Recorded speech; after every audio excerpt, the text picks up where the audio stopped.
All right, welcome everybody. My name is Tim Barrick. I'm the Wargaming Director at Marine Corps University. I want to thank you for joining us on this historical spotlight for our Marine Corps University Fight Club. Tonight's focus is on Operation Bagration. I first want to cover why we're doing this. This is the context to this is our ongoing WARPLAN 44 tournament which leverages the commercial game WARPLAN put out by Slytherin Matrix Games. We're about to enter round three of the tournament, and where we've come from in the past is Operation Cobra with the breakout scenario. Then we went to Operation Market Garden round two, which is just now wrapping up. And on Friday, we will kick off with Operation Bagration. And as part of our Fight Club series, have a vision to provide some historical context to the operational decisions that the players make. And so I have invited a special guest tonight to cover the topic of Operation Bagration, which is Dr. Jim Lacey, who is the professor of strategy at the Marine Corps War College. He's also the Horner Chair of War Studies. I've known Dr. Lacey really since 2012 when I was a student at the Marine Corps War College and got to experience going through professional military education under his mentorship, and then worked with him as on the faculty at the Marine Corps War College, and then now again over the last 3 years in this capacity in wargaming for the university. And Dr. Lacey brings a lot to the table, always a great time, whether it's in a class session or a war game session. And he is a prolific author. And, I'm going to list some of his books here, just providing more background on him. But Moment of Battle, The First Clash, Takedown, 3rd Infantry Division's 21-Day Assault on Baghdad, Pershing, The Making of Peace, The Making of Grand Strategy, Keep from All Thoughtful Men, Great Strategic Rivalries, The Washington War, Gods of War, and most recently, Rome, A Strategy of Empire, and Supreme Leadership. And as I mentioned, beyond just being, one of our foremost, if not the foremost, military historian that we've got, it is wargaming as part of his combination that he brings to the table. He's been a strong advocate of wargaming at the university, in the classroom, and also in his studies, in his hobbies outside of the classroom. And with that, I want to cover the structure for tonight. Dr. Lacey is going to present for about 30 to 40 minutes, and then we're going to open it up to questions. If you have questions along the way, please feel free to put them in the chat. I will moderate the questions and discussion at the end of this. He's willing to go beyond our 60-minute window. I will definitely cut it at the 90-minute, but I want to encourage questions and discussion, especially if it relates to the operational decisions of the historical commanders, or if it relates to wargaming, particularly on this topic. So with that, Dr. Lacey, please take it away. Great. Well, thank you very much for inviting me. This is a campaign that's always been of interest to me, and it's a very hard campaign to study. The books in English are, well, first, books in German are rare. I attribute that one to there was a whole bunch of survivors from this occasion to write books about it. And a lot of the senior officers opted not to write books. It wasn't a popular pastime in Germany to write books about the war effort. And the ones that did tended to lie through their teeth. That's another problem altogether. There's been a couple of attempts in English. I'm not happy with any of them. There are two actually being written now, one by David Stahl, whose books on Barbarossa, several volumes on Operation Barbarossa are excellent, and I'm looking forward to seeing what he comes up with. The Army at Carlisle did a couple of in-depth studies on this, and they're pretty good, and you can find them online, not easily. I'll send you links if anybody wants them, or I'll give you a link to my PDFs. And they recently published the Russian Army, the Red Army staff study of the battle, which is filled with detail, but torturous to read. Anyway, you don't have to, because I'm going to summarize all of that in 30 minutes, 30 or 40 minutes here. The operation itself, if you note the dates there, June to July 1944, June 22nd it started, the 3-year anniversary of the invasion of Russia. Obviously, that's not an accident. It could have gone a week later, it could have gone a week earlier. Most of the commanders would have loved to have had another week of prep time and getting logistics in order on the Russian side. But June 22nd was what Stalin wanted to see, and June 22nd it is. So something else was going on then, and you all probably know that. The fight in Normandy was going on. On June 22nd, we were facing approximately 26 German divisions of different stripes, categories, quality. The Russians in this battle are facing Army Group Center. It has 34 divisions. 6 weeks later, 28 of them will be destroyed, not beaten back, not reduced, annihilated, erased from the map. If they're ever rebuilt, they're rebuilt in name only. There is no organization. So in a six-week period, the Russians annihilated more divisions than we were facing in Normandy at the time. Having said that, the reason I like to study this campaign is, I'm an old guy, so I was here for the Cold War, and we knew that there was one campaign the Russians were studying over and over again. It is this one. They had endured a 3 years masterclass in operational warfare, and Bagration was the first time they managed to bring it all together. They've been getting better and better every year, different offensives.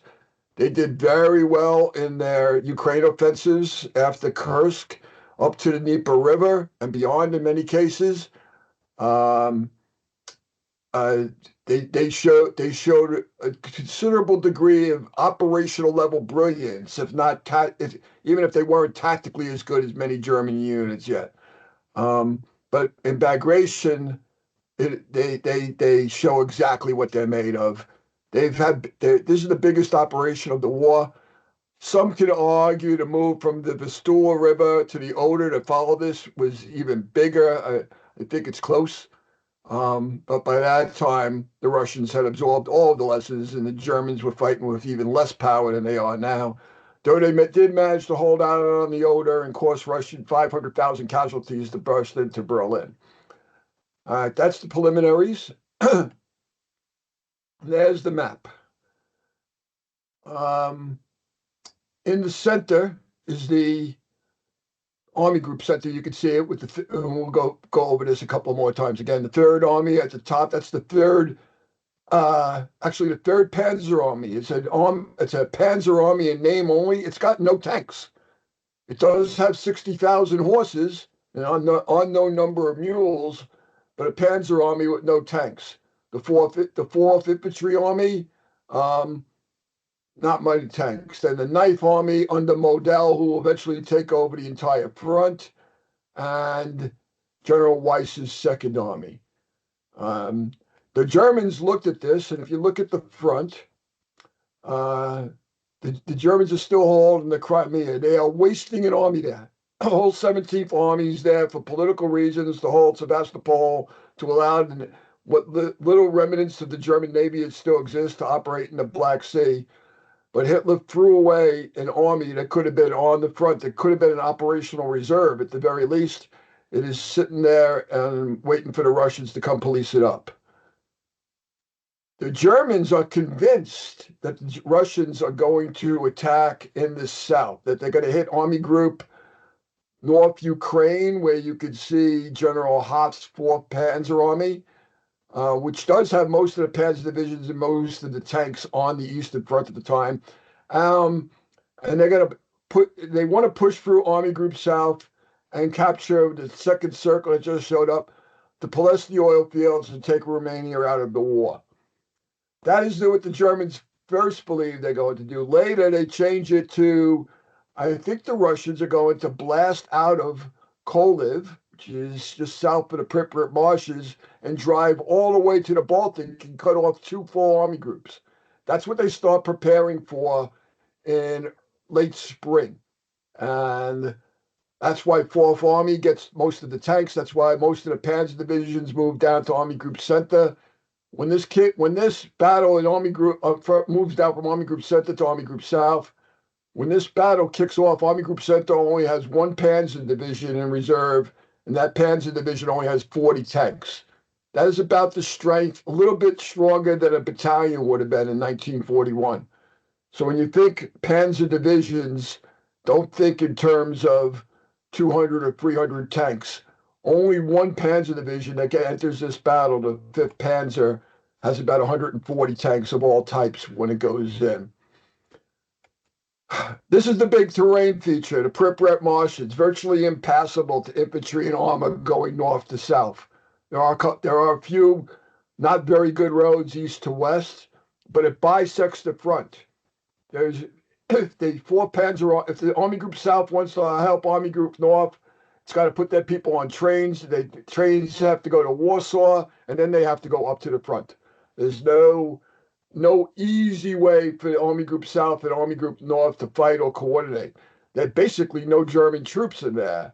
Even the Russians consider the Pripyat Marshes hard going. So that's on the operational level, that is your major terrain feature. I'm just going to show this map really quick. This is what the Russians accomplished in the spring, moving across the Dnieper, getting to the Carpathian Mountains. This is what the Germans focused all excess combat power came down to Army Group South. The Army Group Center, Army Group North, holding the lines with a very, very thin screen as the Germans try and hold back everything that's been formed up at Kursk, everything that's coming from reformed and redone at Stalingrad, and you can see how much terrain is taken. What this does, though, is create a shelf. Look at that bulge. And the Germans are watching that bulge. They believe the Russians are going to come through that bulge, which means the Russians would have to go through the Pripyat Marshes, and they're going to go all the way to Lithuania, whether it's in East Prussia, Königsberg, or it's actual coastal Lithuania. If they break through on an operational scale, they could take out all of Army Group Center and all of Army Group North will be in a giant pocket. That's what the Germans expect. It's not what they get. The second thing that they thought about was, will the Russians attack Army Group North and try and drive into the rear of Army Group Center that way? Or their last option was, will they just go straight at Army Group Center? The Russians have been hammering at Army Group Center since for 3 years at Moscow. Army Group Center has beaten them every single time. I mean, it was desperate fighting by any measure. But the only reason Army Group Center retreats is when the Army Group to its south pulls back. When Army Group North or Army Group South retreats, Army Group Center is forced to. So the Germans think there's some sort of mystique. The Russians aren't going to try and just hammer their way through the middle. Every time they've tried that in the past, it's been disastrous for them. So there's the options that they originally looked at. First, will they go for the oil fields? When they gave that up, they said the Baltic option coming just beyond Kovel, the Pripyat Marshes, and going all the way to the Baltic Sea. Eventually, they came to the idea that would be the option. Look at the second map on the right, that they were convinced that's where the Russians were coming from. The army starts to move from Army Group South to Army Group North Ukraine, which you can just see it right under the number 3 there. And they expected, because they was seeing Russian forces start to move towards Vizbek, Gomel, Bobruisk, Smolensk, and move into the area. But they convinced themselves that was just going to be a diversion attack while the Russians drove deep into their rear. You got to think about what this means. That's an operational move of 300 plus miles there from Kovel to the Baltic coast. The Germans, at their height of their operational effectiveness, would have had a hell of a time trying to pull that off. The Russians, when they looked at it in their staff study, said it's possible if everything goes well that we can pull this off in 3 weeks. They have absorbed all the lessons the Germans have for them, um, and they're ready to put them into effect. Stalin himself kills this Kovel plan. He's worried that the Germans still have a lot of armor in northern Ukraine, and they've proven very good in the past of letting the Russian breakthrough come through and then snatching it off at the base and counterattacking at Kovel, and which would have left all the Russian units that had pushed past there isolated in the German rear. The Russian army believes it's good enough to handle this problem. Stalin is not convinced yet.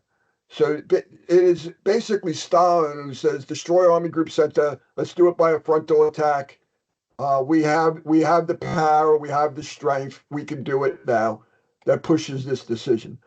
I'm not going to explain this. I'm just showing you what these plans. This is the actual maps used at the Führer headquarters, OKH and OKW, to analyze these problems and come up with options.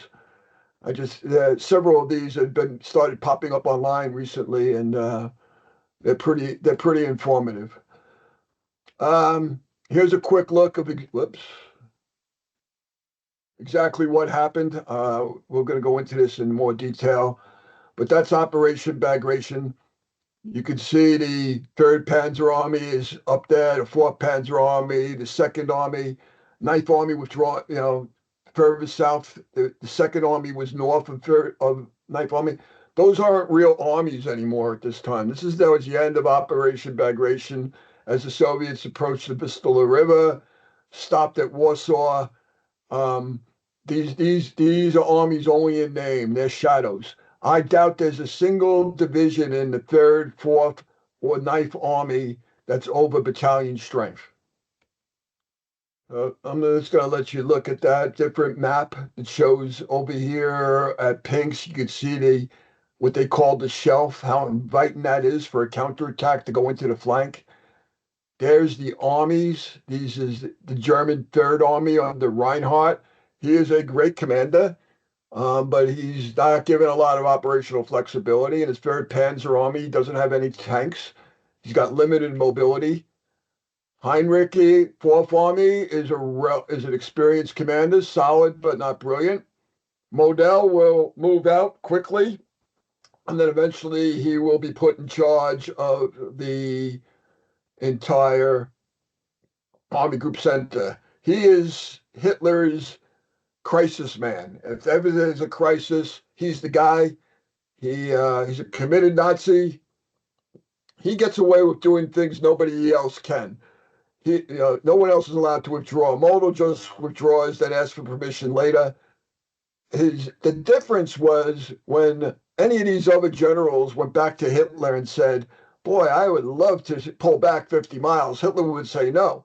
Model would say, if you let me pull back 50 miles, I think I can counterattack in about 2 weeks and get it back. He never really thought that was an option, but he had learned to manipulate Hitler to a degree the other generals had not or refused to do. As a committed Nazi at the end of the war, he did commit suicide. He doesn't stay on the Eastern Front very long. Once he solves this crisis, the Allies break out of Normandy, and he's sent to the Western Front to patch that back together. Ricky, it's Model's 9th Army, and then Weiss's 2nd Army, which they hoped would be able to counterattack into the Russian flank if they use the Kovel option, as we'll call it. Here's the Russian armies: the 1st Baltic Army and the first. Okay, we'll show all 4 of their main armies: one under Vasilevsky and one under Marshal Zhukov. Marshal Zhukov is the most well-known Russian marshal of the war. Wherever there's hard fighting to be done, Zhukov gets sent. Vasilevsky is proven himself. He's solid, but not great. And the 2 best front-level commanders are both in Marshal Zhukov's 1st and 2nd Belarusian armies. Think of an army in the Russians as being the size of a reinforced full-strength German corps. But you can see what they have: Fourth Shock Army, Sixth Army, and we're going to go into a little bit more detail right here. There's the German forces by divisions in each of the corps, and which corps are in divisions. Anybody who wants this PowerPoint, just send me an email, and I'll send it to you, or I'll send you a link to all my Bagration stuff, which includes the best document for studying this battle. It's the German official history. It's about 140 pages long. I've cut it out into a PDF, and I'm willing to share it as anybody who wants to do a deeper dive into this battle. Some of the aftermath, another map. I'm going a little quicker than I normally would. This is a 3-hour PowerPoint I got to squeeze into 30 or 40 minutes. I think there's some things to notice here. One is the obvious differences in sizes: 336,000 Germans to 1.2 million Russians. That's a 3 to 7 margin. At the breakthrough points, that's even worse. The Russians have learned, hey, don't attack along the whole front. Attack first at the breakthrough points. And they have also learned 3 to 1 means nothing in modern warfare. The real number is 13.5 to 1. If you want to break through, you need a firepower and mass superiority of almost 15 to 1. And that's what they do at each breakout point. They assemble literally 2,000 guns per square kilometer to do this against the Germans' 6 to 7 guns per square kilometer. You can see that the tank ratio, it says 1.23. He meant, that's a typo in the book. It's meant to be 1 to 23. The Germans have 118 tanks and 377 assault guns. Of the assault guns, which is tanks without turrets, is the best way to think of them, about half are inoperable. They're dug in as pillboxes.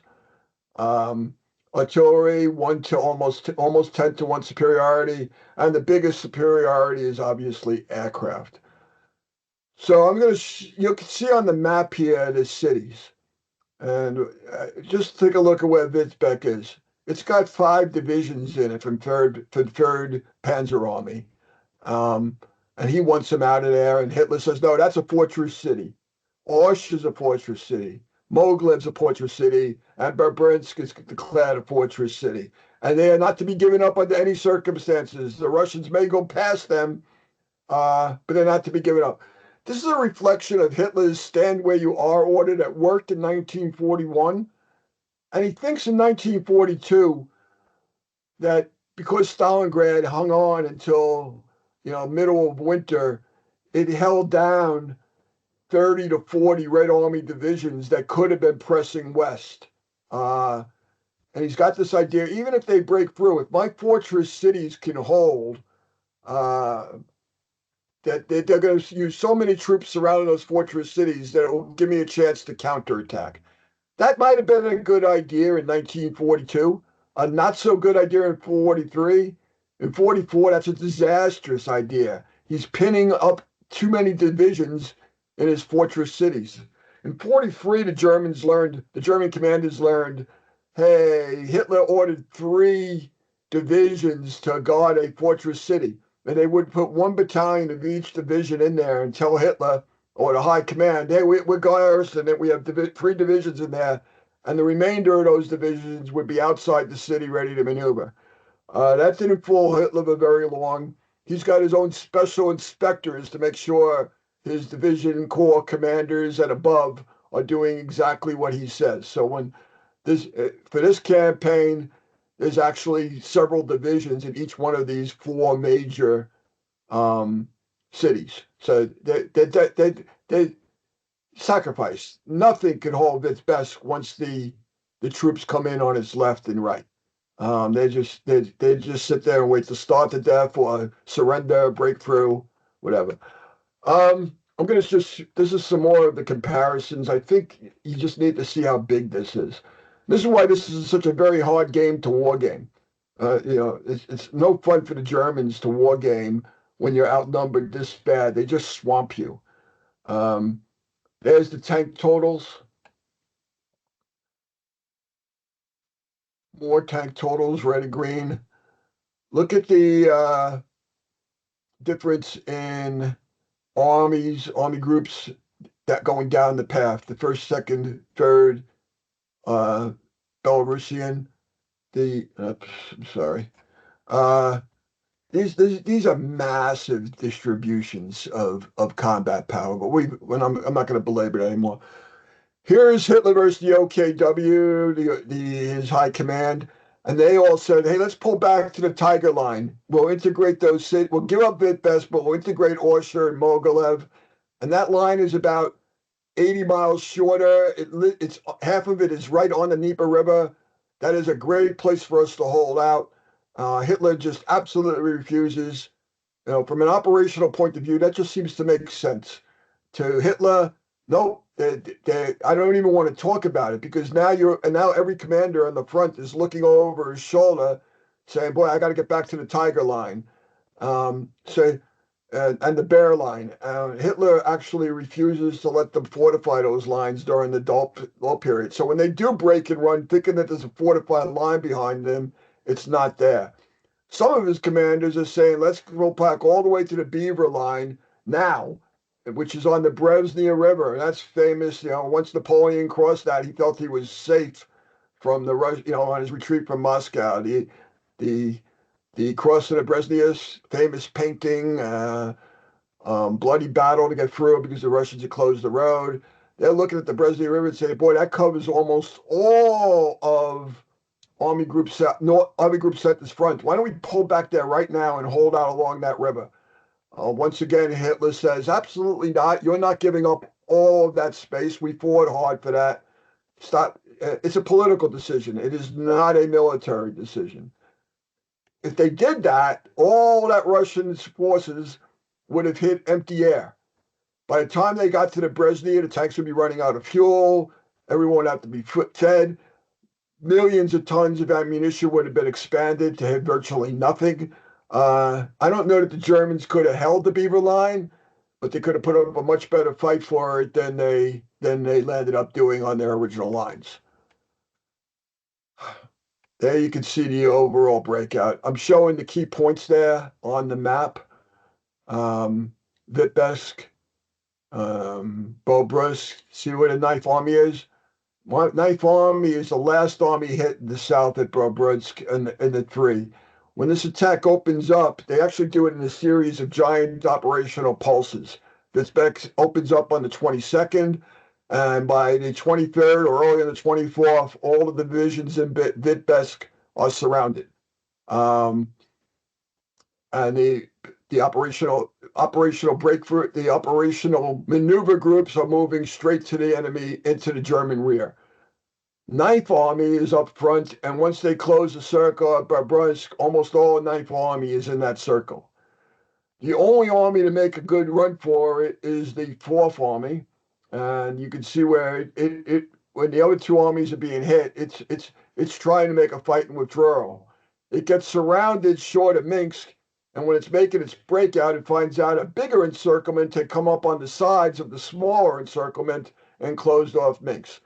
What the Russians did was hit Third Army on the 22nd, reset their air forces during the night to support the operations on the 23rd, on the Fourth Army, and then reset again their air forces to hit on the 24th. So it's not one big attack, it's three major operational pulses, and the pulses are decided on by the need to reset the Air Force. They wanted 3,000 fighter bombers over each breakthrough on the day it happened.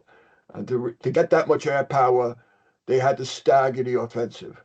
I mean, that's a good example of operational learning.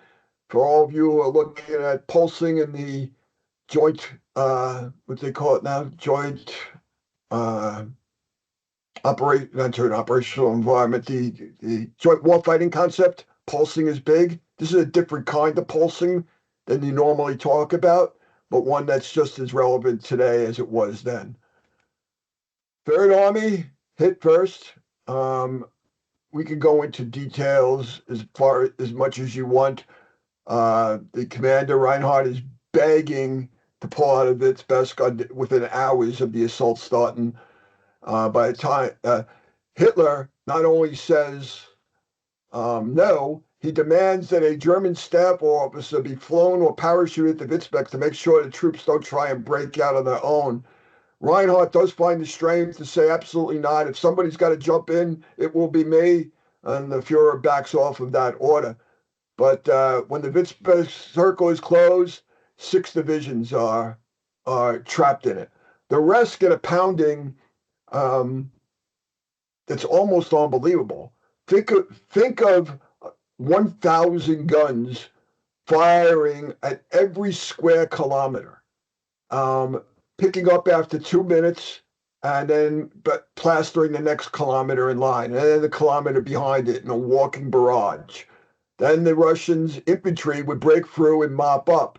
And as soon as the Russian infantry had made sure the gap was open and feasible, the mech cavalry units, the First Armored Guards Army, the Fifth Guards Tank Army on a little south, they would break through. Now, you're not talking about an armored division breaking through. You're talking about a Guards Tank Army, which is the strength of a reinforcing corps. And all it's told to do is drive straight through, ignore all enemy, let the infantry mop it up behind you. Um, Remember, third armored army's got no tanks. It cannot fight this off. It cannot maneuver. It's maneuvering against armored vehicles. And I'm not and the infantry of the Russian Germans are highly mobile too, because they've got tens of thousands of Lend-Lease trucks. Don't underestimate how important Lend-Lease was to the victory. Almost all of the army is being fed by American food, and almost all of their mobility, except their tanks, are coming from the United States. And their tanks are being built with U.S. steel, which we send them by the million tons of rolled steel so that they can make tanks out of it. Next day, the Fourth Army gets hit. Fourth Army takes a beating up front, but it has nothing. It started to pull back a little bit, so it's not hit as hard. Uh, it starts its retreat, and very little follows it. What happens is the Russians move around its right and its left, and cut it off short of Minsk. At the same time, they're being encircled here, just beyond Brezino. A bigger encirclement is coming from the north and south, which captures Minsk, which takes the Fourth Army out. Virtually no survivors of the Fourth Army. Later on, as stragglers come in, they managed to get 10,000 soldiers from Fourth Army. Not much of it, not much left from an entire army. Then the Ninth Army gets hit. Good portion of that is surrounded at Bobruisk. One thing the Germans are missing is there's no operational reserve. Everything they have is on the front. What little operational reserve they have is down in Army North Ukraine, which is below the Pripyat marshes and cannot get here. The only operational reserve they have of any use is the I forget the number. An armored division. I believe it's a Fourth Armored Division, but I'm not sure. But it's only got 40 tanks. Half of those tanks are Panzer IIIs. That's what the Germans were using in 1939, 1940. They've been brought up. The others are Panzer IVs. There's no Panzer Vs and Panzer VIs. The Fifth Armored Division is being rushed out of Army Group North to enter into the fight, but it's not going to get there for a little while. It's got to be picked up by train and moved. They don't have the trains to move most of the stuff from Army Group South. So you're basically hitting with the strength of an armor battalion, which is first told, go help Fourth Army. It's just about to go into the attack when it's told, no, turn around, go 90 degrees south and help Ninth Army. It does well. It stops everything. It kills about 250 Russian tanks. But most of the Russian army just sweeps right past it, ignores that it's there. They're almost out of fuel. Half their armor is gone. They can claim 250 tanks, but another 1,200 have slid past them. So Ninth Army collapses almost in its entirety after the Bobruisk encirclement. Second Army is not hit for the first week, almost 2 weeks of the fight. Um, they're yelling for it to attack into the flank, do something to stop the Russians. And just when it's getting prepared to do it, it's hit by two full Russian armies. And inexplicably, or maybe it's just everyone knows how things bad at the north, maybe there's low morale. Second Army just dissolves under the impact. Now, when I say inexplicably, if you're getting hit by 1,000 guns per square kilometer for the first 4 hours of the fight, nothing survives that. And then as the 1,200 Russian tanks run into your position, you're pretty much going to dissolve. Uh, this is the individual battles. This is Third Army. I'm not going to go into this step by step because of lack of time. I'm already at the half-hour mark, but you can see where the divisions get surrounded. Hitler eventually gives the order to break out, but it's too late. And even then, he says, "Okay, everyone can break out, but the 206th Division, you've got to stay and fight it out." Imagine the morale in that division.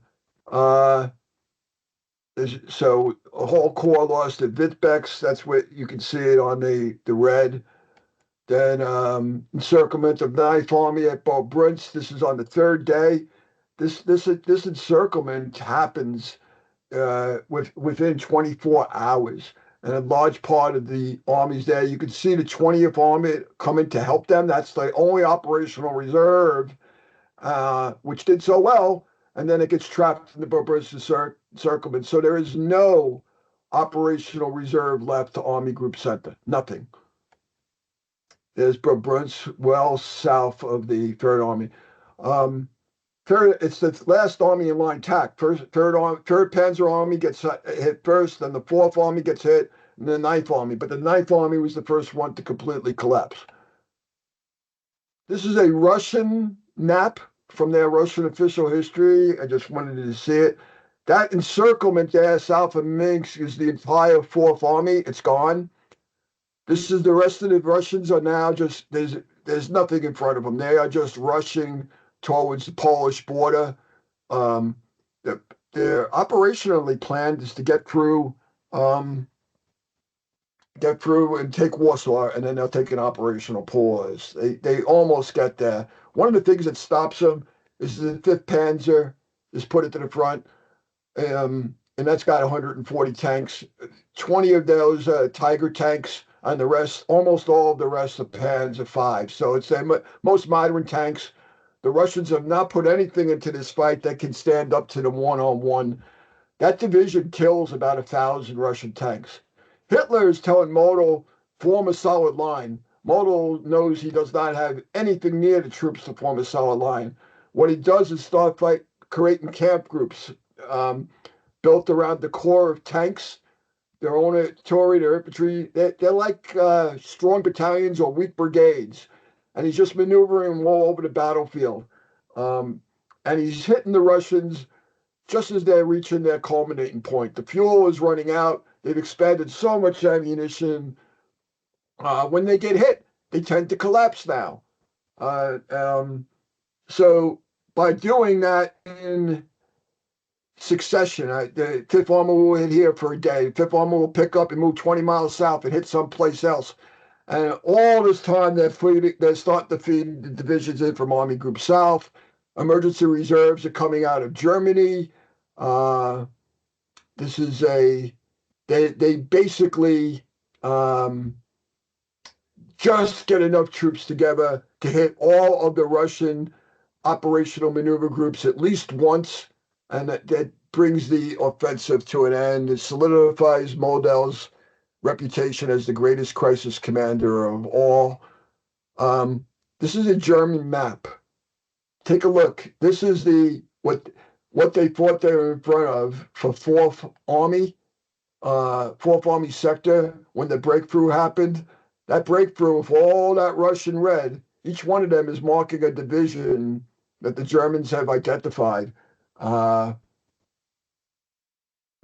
can see the 3rd Panzer Division moving up from the south on the left. That division really wasn't there, nor was the 16th Panzer Army. Hitler's headquarters had misplaced them, so it looked like there was actually two Panzer divisions to get in the way or hit the flank. They're about 120 miles south when this is made. But you can see the 1st Guards Army, the 3rd Guards Army, the 4th Army, Russian 13th Army, all growing through a gap 40 miles long. By the end of the 72-hour period, that gap would be 300 kilometers wide, with nothing there to stop the Germans. And then the Germans did fight fiercely. The Russians lost hundreds of thousands of men in this fight. They were just overwhelmed and outgeneraled. Downfall of the 4th Panzer Army, you can see where it was. You can see where it's pulling back.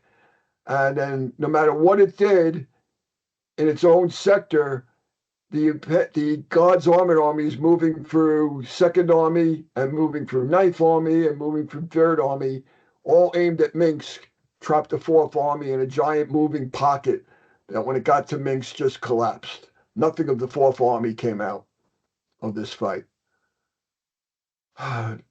There you just see a recap of what I've already talked about. The Russians, another map. You can see on the left-hand map the poor 4th Army being surrounded. The 9th Army is surrounded at Brunsk. The 3rd Army just collapsing after Vitebsk. I just like that map.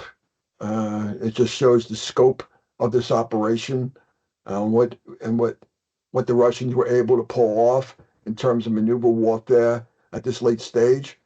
I have an article someplace on Modern War where I said, boy, it's a good thing for us they stopped studying this battle, or they would have done a hell of a lot better in Ukraine.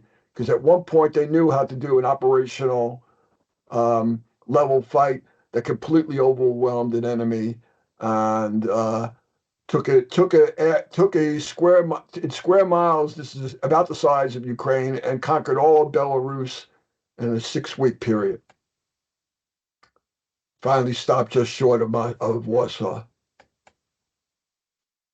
80,000 prisoners were marched through Moscow just so Stalin could show off what he had accomplished. That's not all the prisoners they captured. It was just the ones they could get there by the time Stalin ordered that the march be commenced. And that ends the presentation. How long did that take? 40 minutes, just like I hoped. So I am open for comments and questions. Let me go to the chat line. And Tim, you're going to run this? Yeah, we've got, so first off, thanks, Dr. Lacey, for the presentation. Yeah. That was great. And exactly, kind of covered the topic I wanted you to hit. So really appreciate that. So we do have a question for you coming from the chat, and I've got a number here that I've jotted down that I'll pose for you. But first, I want to hit the question from Lieutenant Colonel Ray, which was, how did the U.S. get that much steel to the Russians? Where was the avenue to logistically transport that steel? All right. There was 3 avenues to move supplies to the Russians. Number one was the Murmansk corridor, which was highly dangerous. That's in the north, going around Norway. By 1943, that's finally opened. They used to attack it out of Norway, but the British Air Force has pounded the Germans in Norway into obliteration. So they can bring a large amount comes around Murmansk. Through the south in the Iran corridor, we're usually delivering oil, food, and small stuff. But the bulk of it, unbelievably, comes through Vladivostok and the smaller ports on Russia's east coast. It sails right past northern Japan and into Russia. It gets on the Trans-Siberian Railroad and is shipped east. It only has to go as far as the Urals. That's where most of the Russian tanks are being built, because early in the war they picked up all their factories in Western Russia, Ukraine, and Belarus and moved them to the Ural Mountains, getting them out of Hitler's way. The Japanese are an ally of Germany, but never once did they ever try and attack any of the convoys coming from the United States to Russia, though Japanese territory for at least 200 miles of that trip is within sight of the convoys. They just decided it was not in their best interest to annoy Russia when they're fighting the United States in the Pacific. They're still trying to win a war in China. A 1939 fight they had at, I can never pronounce it correctly, Golden Gall, where Russian tanks just blew them to pieces. They made a conscious decision not to get in the way of our Lend-Lease. And that becomes the main artery for supplying steel. Anything heavy, anything big sails right past Japan. All right, next question we've got from Nathan Barrick, role of close air support in operational level bombing missions. Can you talk about the red air dominance in this sector? Yeah, I mean, it is complete dominance. The Germans only have a little over 600 planes. Only about 200 of them at any one time are operationally ready. Um, and not all of them are fighters or fighter bombers. This is the first campaign where the Luftwaffe basically does not show up. The Germans are during the retreat. There's only so many roads, and you get some German testimony from the survivors that said all day from morning until nightfall, you looked up and it was just a sea of fighter bombers above us, swooping in, killing, destroying, maiming, massacring. Um, the Russian fighters, bombers aren't very good. They're not very accurate. But they can, the planes themselves can take an incredible beating and stay in the fight. Uh, and there's just so many of them. This is very important in the early days, the first week, up until Minsk is taken. Then the Russians, because they're mostly short range aircraft, all the airfields have to be moved up. This is something they haven't had a lot of practice in. They're not very good at it. So for like the next 2 weeks, the Russians are fighting and they move beyond air cover. Or if they get air cover, it could only stay. It could only stay for a minute or two. So that is a massive reprieve to the Germans. I probably should have brought it up. One of the reasons they're able to counterattack, one of the reasons they're able to stop this flood of Russians is that the Russians have literally outrun their air power. Good. Yeah, so I've got a question. It kind of struck me as I was listening to you. I don't, for whatever reason, I didn't connect the dots until tonight. But from the time that Germany invaded Russia till this operation, it was about 3 years.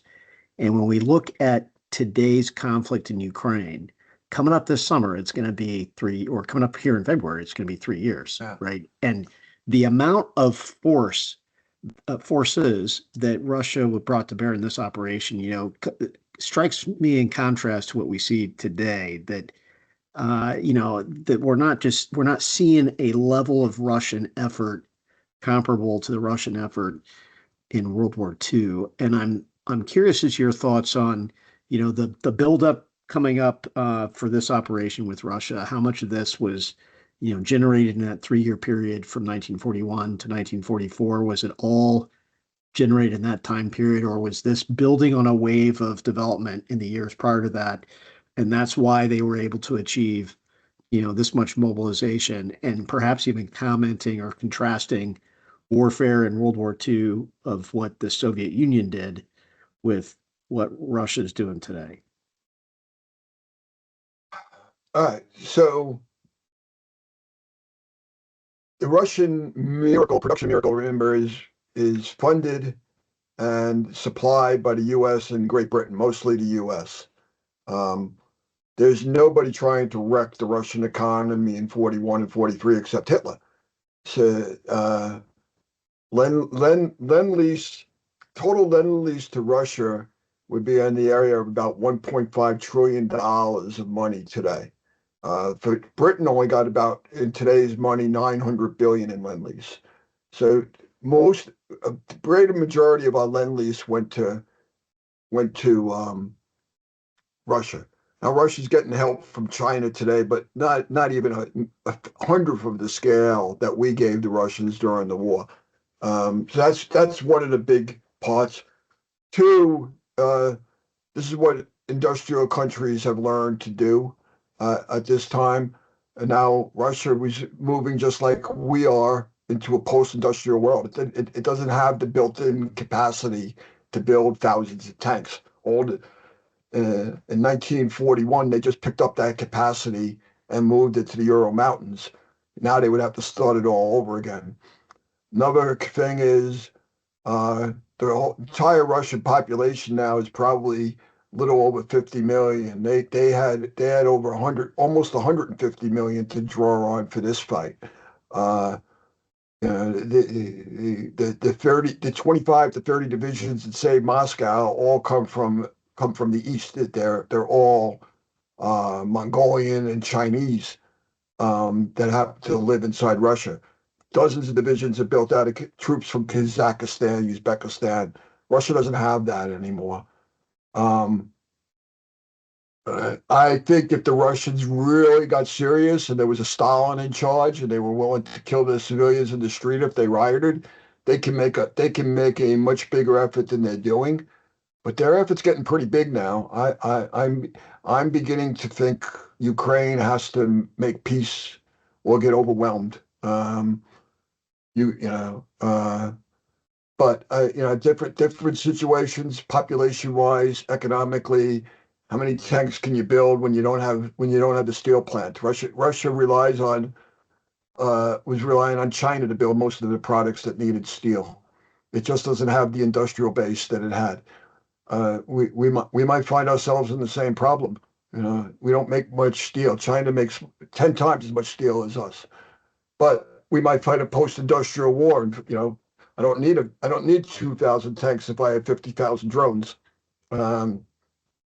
So, I mean, there's a study that could be done. I don't think the comparison for today has been done yet, but the statistics and the numbers are there to do such. Thanks, Sam Strong, and go ahead.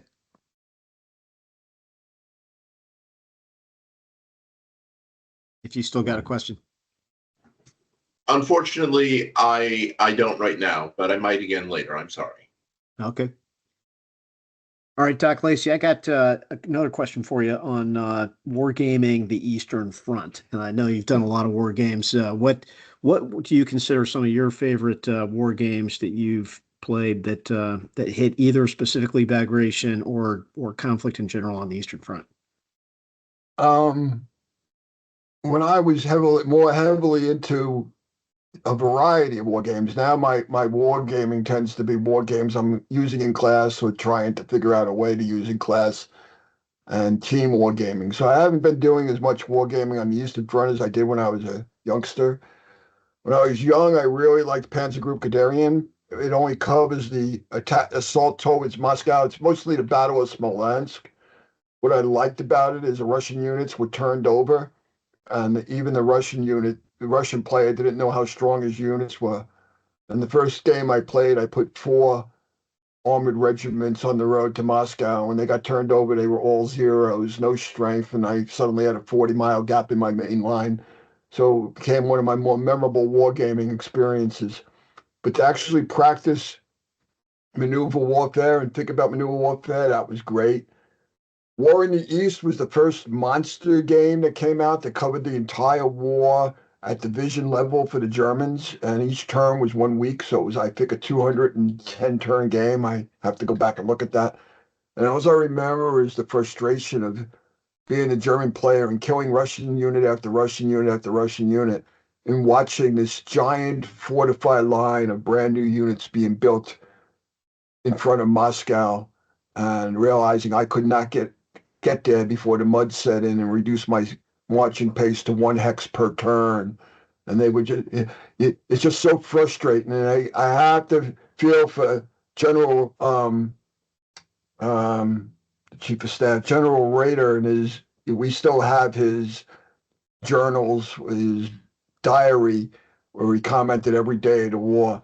And one of his comments was, when we started this war, the Russians had about 230 divisions. According to our statistics and analysis, we have killed 250 divisions, and they still have 250 divisions in front of us. And War in the East was the first game I saw that actually brought that to light. Wargaming Bagration is so difficult. I don't think there's a single good war game for Bagration out there. there are some wargaming scenarios. I played one against you, Tim, where I was the Germans, and it was just so frustrating to watch. First I think you got 5 or 6 chip pulls in a row to my none, and then there was nothing I could do. And the only trick that seemed to work was to just pull back. Just when you see the Russians getting ready to attack, pull back in front of them and let them hit empty air. But Hitler in real life would never let me get away with that. If I build stupidity into the game, like I built, we put a Hitler rule and it says, do whatever you want as long as you don't go backwards, the game would be over in 1 or 2 turns. And that's exactly what happened to the Germans. There's a lot of great games out there I want to spend some time with. Thunder, help me there. Thunder, what's that? Thunder in the East. Thunder in the East. I got the maps on the wall right here behind me, and my brother and I have done a spin on that one. Yeah, Dog Valley, I think is good. Dog Valley is basically the same as the early Russian campaign, which I've been playing a few of my students. I wanted to use it for the whole class, but it's not working out as I had hoped. I'm going to have to come up with some new rules and new ways of playing it to make it more interesting and fair. But Dog Valley is basically the Russian campaign on that was done in the 1960s or early 70s on steroids. It's got the same designer behind it. And there's a ton of others. It is probably the most, next to Gettysburg, it's probably got more war games than anything else. But for students who want to study operational maneuver on a large scale, there's only one place to go. It's the Russian campaign. And since they are a potential NATO enemy, they may have stopped studying Bagration, but we never should stop it. We should, I could turn this into a full 2-week class for multiple war games, and I still think we'd leave stuff out. All right, Sam, go ahead. I have a comment and a few questions. So earlier it was brought up why the Russians weren't producing tanks, and I think why the Russians were using what? Aren't producing tanks in the current war. And I think that a big part of the reason might be that they're still using earlier in the war, at least, they're still retrofitting Soviet reserves, which is more economical, or attempting to. But I'm not sure if that's super true anymore. That was the case when I checked it a few months ago. My main knowledge of Operation Bagration comes from 2 sources. There's the revisionist Soviet Storm, and there's, just in terms of watching, and there's also Blood Upon the Snow. Can you comment on these documentaries and your thoughts on them? No, that's really sorry on my part. I should watch them, but I have zero faith that I'm going to get a dramatic, accurate retelling of Eva. I don't think so. It's very interesting to watch it, though, just to learn about how it's viewed in current day Russia. The other question is, could you talk about wait, excuse me for a second. That's actually a gap in my knowledge. I'm glad you brought it to my attention. Can you send me a quick email with those names on them again so I could go watch them? Sure, of course. Okay, thank you. The other question I had, can you talk about the quality of the German divisions and how much they decayed since the start of the war versus, during Kursk, and how much was left for them to salvage in the situation? The German decay there's several levels of decay here. One at the highest level, some of the best commanders have been removed by Hitler. That includes Manstein, Guderian. Guderian's brought back towards the end of this to see what they could do at the highest levels. Those generals that remain are completely under Hitler's spell or scared to death of them. So I didn't even give you your name earlier. General Bush, the commander of all Army Group Center, goes to the meeting with Hitler on 20 May and says, we got to pull back. And Hitler goes absolutely nuts on him. Now, he is a Nazi. He has been a member of the Nazi Party since the 30s. He's a strong supporter of Hitler. He's shaken. He comes out of the meeting literally trembling and unable to speak. And from that point on, he just says Hitler said we'll stay in position. He gives up any thoughts of true generalship. He's not a bad general. He just won't give any orders to retreat, pull back, maneuver. That one conference broke him as a general. And you have that throughout the entire front. There's very few generals that will stand up to Hitler left in the system anymore. That leadership problem goes all the way down. I mean, your most aggressive and best leaders are long dead. Now you're finding leaders, young leaders coming up that are aggressive, but you don't have anywhere near the quality that you had in 1940 and 1941. Some of that is the attrition of the best leaders. A lot of it has to do with if you're a good private, they instead of making you a sergeant in the regular army, they take you into the Waffen SS, or they take you into some of the other elite units, or what they called elite. The Germans would have been a hell of a lot better breaking up all of the Waffen SS divisions and spreading those quality troops out over all of their divisions. It would have made a big difference. The other thing that's wrong is the Germans have lost mobility. They very few vehicles left. When they do have a lot of vehicles, they have no fuel. I mean, this is an army that's fighting with 600,000 horses now in 1944. Third Panzer Army alone has over 60,000 horses. That's its mobility. That's how it's got to move supplies. And if you have a wagon being pulled by two horses, it can go about 50 miles, maybe 60, and then everything it can carry has to be food for the horses. It is truly limiting. So the Germans are turning back into infantry armies as the Russians are becoming incredibly more mobile. Yeah, if any of you have read, you want to find out what it's like in the front, read Guy Sager's Forgotten Soldier. This used to be required reading in the 70s and early 80s. Everyone who's lieutenants and captains were told this is one of the books you have to read. It is still worth reading. I just remember him going to the Das Reich division. He'd already been on the front for over a year on the Russian front as an infantryman. He gets pulled out because he's good, sent to Das Reich, which is one of the better, or Grossdeutschland, I'm sorry, one of the better German divisions. And because he's coming from a lesser unit, he's got to go to an 8-week camp to learn how to be a better soldier, even after being on the front lines for over a year.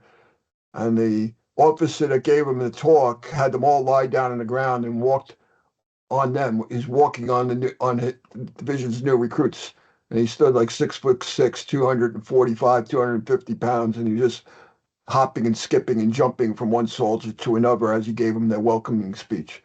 I don't know if that made him tough. I know it wouldn't have done much for my morale, but anyway, you're not fighting with the army of 40 or 41.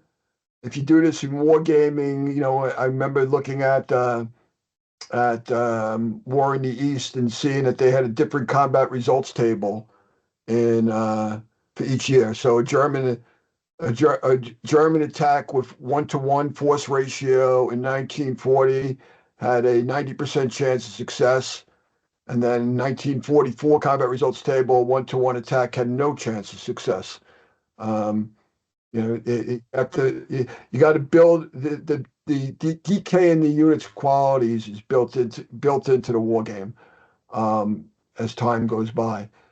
And then everybody in Hitler's entourage in early 44, we started looking forward to the attack on the Allied attack across the English Channel. There was a great expectation, almost a euphoria that they still talk and write about, that the Allies would hit the English Channel. They would be immediately beaten back. They wouldn't be able to repeat that for over 2 years. It would be a disaster. They may even leave the war, and we can focus all of our attention and strength on the Russian front. And to make sure that happened, all through March, April, and May, all of the tanks that are being built, all they are going to the Western Front. air units are being moved from Army Group Center and Army Group North and sent to France and Western Germany. And we can't, the large air forces, fighter air forces that have to protect the Germany from the bombers, American bombers, British bombers, aren't on the front line anymore. So that's decaying their combat ability. Germany built 88,000 88s that were put into air defense to guard German cities and factories. Any of you who have studied tactical battles, maybe in Normandy, knows that 188 can hold up a brigade for a day, 2 days, 3 days. Could you imagine if just half of those 88s made their way to the Russian front, and those Russian tanks had run into 40,000 88 millimeter anti-tank guns or anti-aircraft guns with armor-piercing ammunition? This is a completely different fight. So while we make a big thing of the Russians taking the brunt of the land fight, got to remember how much that could have been fighting the Russians had been siphoned off to stop our air power and to fight us in Italy, North Africa. I mean, when we capture North Africa, we get more prisoners than they got in out of Stalingrad. We capture almost as many troops, German troops in Tunisia as the Russians kill and maim in Operation Bagration. So I think the Russians did a lot to win this war, but we did too. Thank you. That's an extremely illuminating answer. All right, got a question on the best book covering Soviet operational art from Major Toby Pope, and I'll just expand that to what you see as some of the best books on this topic, particularly Bagration.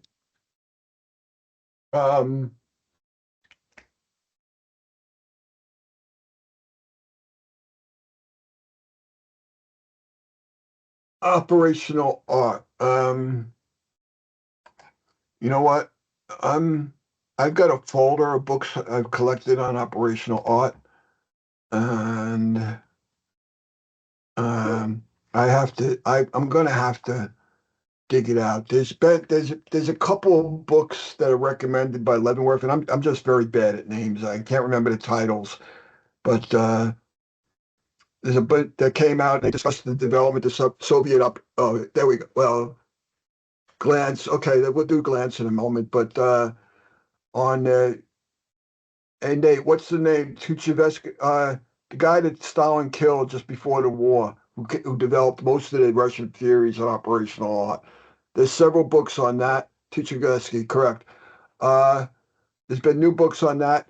Glance's books on the Eastern Front are incredibly informative, almost impossible to read. He's just not a great writer. Books he writes with a guy named Harrison, where they joint write. Harrison is a better writer, so those books are more readable. And you need to have your own maps because you can't make anything out of Glance's maps. But for just pure information, Glance's books are unbeatable. Because when he was a foreign area officer, he used to, in Moscow, he used to go visit the archives, and the Russian would let him in. And he marked where all of their important papers were that told about the war. And when the Soviet Union was collapsing, he rented a couple of trucks and went and stole their archives and shipped it back to himself in the United States. The Russians didn't realize it until his books started coming out, demanded their archives back. But by that time, he had photocopied them all. So he literally, in his basement in the garage of his house, had the Russian war archives. The Russians later, because the books were very complimentary to the Russians, they forgave all and started inviting them back to the country again. But for pure information on the Russian side, Glance is the way to go. But none of his books are easy reads. If you need an overall book, it's one, I think it's called Clash of Titans. That's good. If you want to read about the opening battles, nothing could beat David Stahl's books on Barbarossa. But I think there's like 6 of them now. There's been several books that have come out on just the war in the East in general. None of them have been great. I mean, we're not getting any new information. I'm waiting on Glance's book on Barbarossa. I mean, on Bagration. I think that's going to be a game changer. The old books by Zemke, they've been out since the 60s. Still good. What are you sending me here? Is that Glance? Yeah. Um, That's podcast that he did on Controversy and Clarity that he talks a lot about his views on the Soviet operational art, particularly in the Cold War era. okay.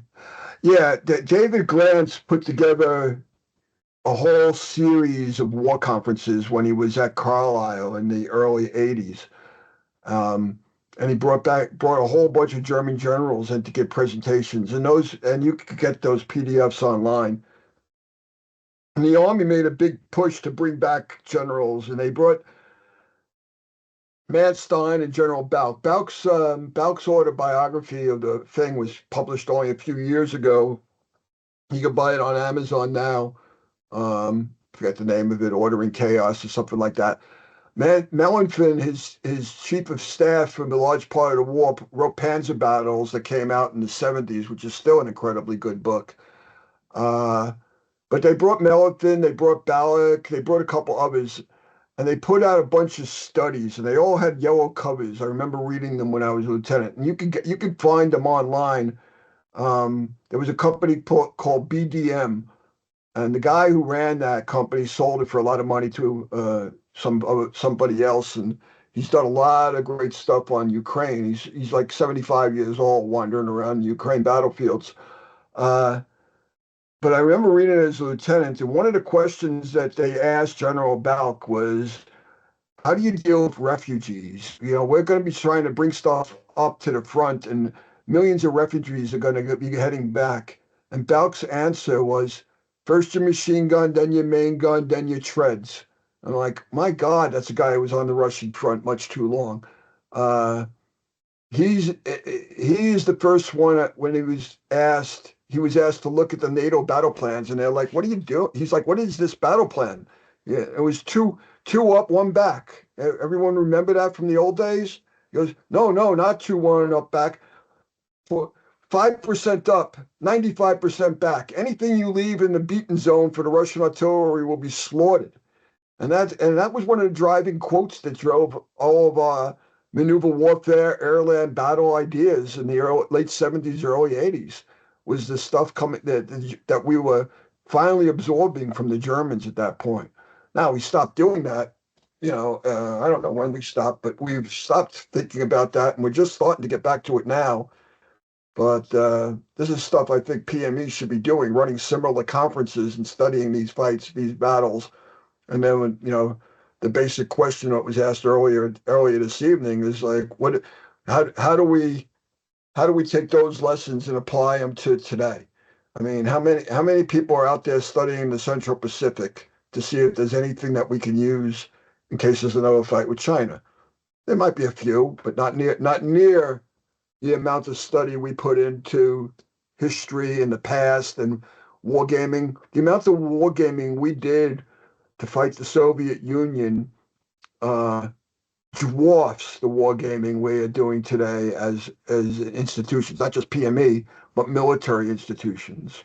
I mean, you couldn't walk around in the early 80s. You could not walk around any unit that didn't have several war games going on at the same time, looking at different parts of the front. Um, we have lost a lot of that, and I'm not absolutely positive why, and I'm dumbfounded at how long it's taken to put it back into the system at PME and as a military, as an institution. And we're not very good at it anymore. We were much better at wargaming in the 70s and 80s on a grand operational level than we are now. And I'm talking as giant military institutions.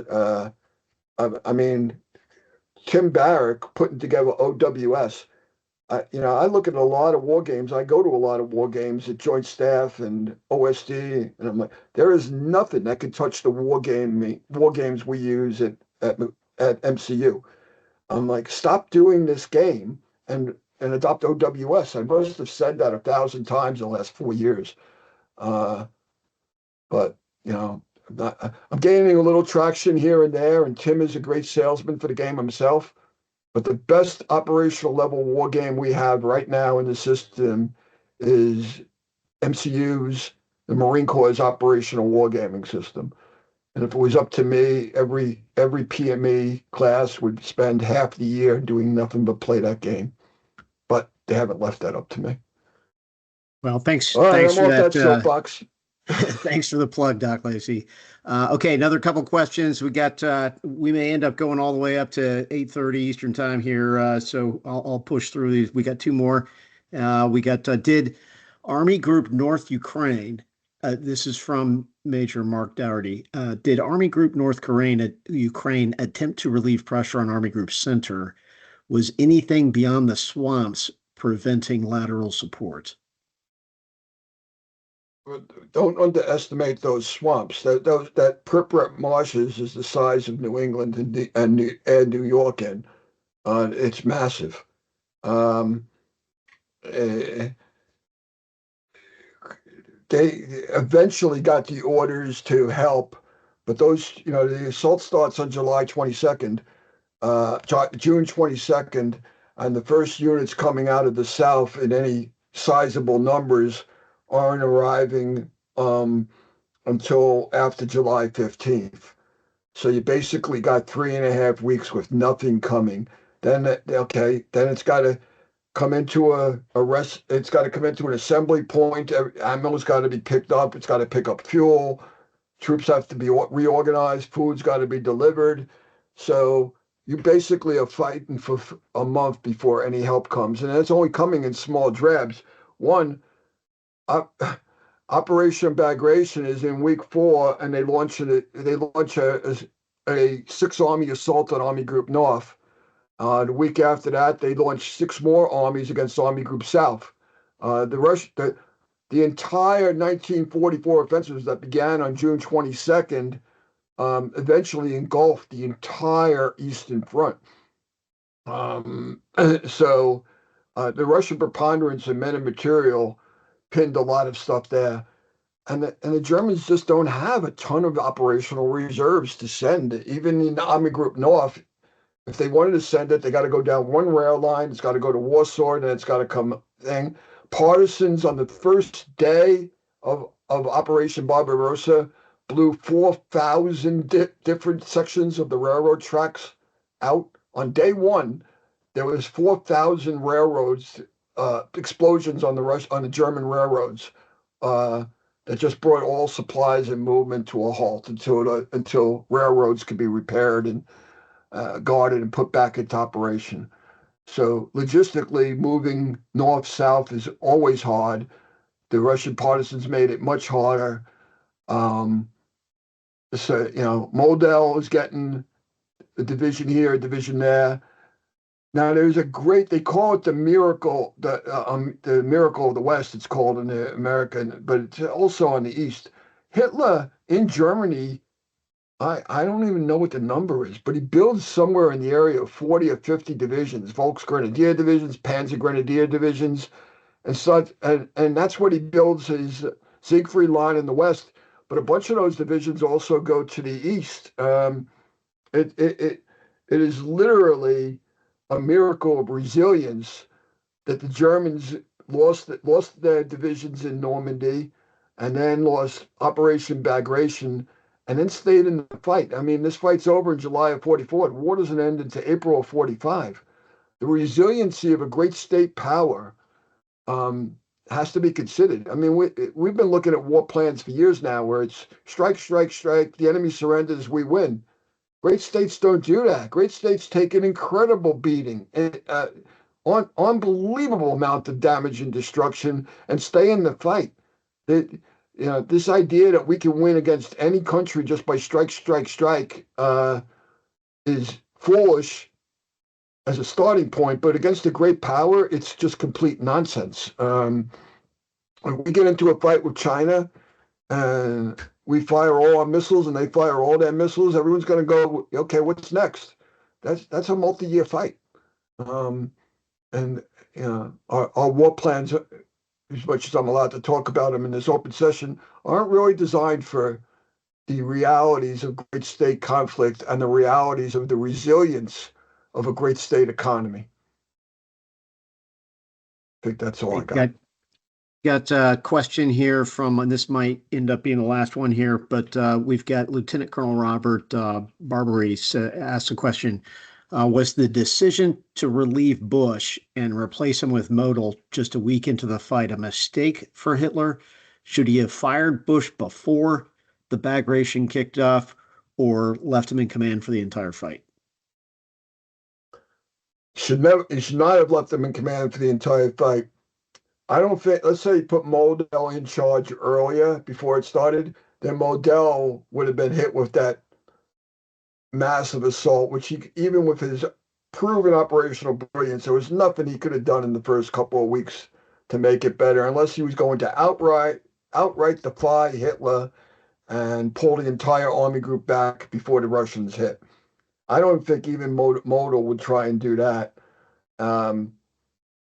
So he would have gotten the blame for the initial catastrophe. Hitler would have fired him, and then he would have been minus his top commander. Was there anyone else who could do what Model did? Yeah, I think Manstein could have handled it, but him and Hitler were not doing, had too many fights, and they weren't going to make up anytime soon. I'm not the big believer of Guderian being the operational genius he's been painted as. We only believe he's an operational genius because everyone read his books in the 70s and 80s. But if he is as great as he tells us he is, he may have been able to do it.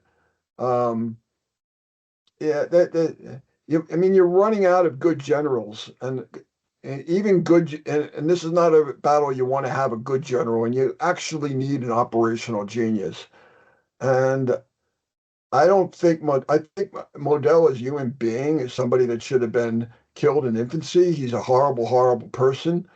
Uh, by any definition, he's about as toxic a leader as you can get. But in a crisis where everything's going wrong and you need somebody who can keep calm and stand up to Hitler and has a level of operational brilliance, he's the guy. I would hate to have seen him, if I was a German, I would hate to have seen him put in charge earlier because he would have gotten blamed. When Modell shows up, it's usually, hey, the war's almost over. Here's our last resort. Nobody liked working with Modell. If you remember him, and if you all go and watch, what's the movie about Arnhem? Bridge Too Far. There's a scene there where General Modell is in his headquarters and the paratroopers are dropping, and he's like, "Why are they dropping here? What's important here? What could they possibly want?" And he looks up, he goes, "Oh my God, I'm important. They're coming for me," and he evacuates his headquarters. There's more truth than fiction in that story. It does give you an idea of how he viewed himself. That the thought the British would drop an entire airborne division just to capture him. But he came to a good end. He killed himself, spared us the time and energy to put him on trial at Nuremberg. I hope that answers the question. All right, Doc Lacey, thank you very much for tonight's session and covering this. I'm going to wrap up with just a couple thoughts on the scenario design and war plan that just strike me from your talk tonight, that no game is ever perfect and they can always use some improvement, and what's wrong with the model, and these things can be modified. But I just had a couple thoughts that struck me. Number one, the scenario gives the Russians the first move, the Soviets, I should say. It gives the Soviets player the first move. And so what that means is the Germans are going to get hit hard in that first turn of the game. And that German player never has an opportunity to fight his own defense as the opening move, like to potentially pull back and adjust that defense. So it's just an interesting observation that the Soviet player gets the first move in this, and they can kick off their attack. And that's how it's set up currently. The other is that I think the Germans, based on your presentation here, the Germans are absolutely too strong in the scenario. They have too much of a fighting chance in this of hanging on to their positions. So just players out there that you're going to dive into this, just recognize that, and it'll be interesting to get your feedback and your thoughts on how to dial this in. But Doc Lacey makes a great point that if we dialed this into the the ratios that were historical, there wouldn't really be much of a fight in this for the Germans. And then the third point Nate brought up in the chat is with partisans. So I think there's a small chance of partisans popping up in this one. It is in the game system that you can have partisans popping up in the rear area. I don't think, though, that they're as active in this Bagration scenario as they probably should be. So those are just some quick thoughts on the war plan scenario. Doc Lacey, really appreciate you kicking us off on the right foot here with the historical context for Operation Bagration. Thanks, and appreciate those who stuck through this to full time. This is being recorded, and I'll get this posted here soon. So, Doc Lacey, any final words before we wrap it up? No, I'm looking. A couple of people have already asked to be linked to the Bagration stuff. I've created a folder, and I'm pushing the send button right now. If anybody else wants, it's not sending. Anybody else wants to look at all the stuff I've collected on Bagration for future studies, just send me a note, and I might make this available to the entire student body at some point. And that's it. Yeah. Thank you for listening to me. I enjoyed cramming my 3-hour presentation into 40 minutes. It was fun. All right. Thanks, Doc Lacey, and thank you everybody for joining us tonight. And until our next historical spotlight, enjoy your gaming.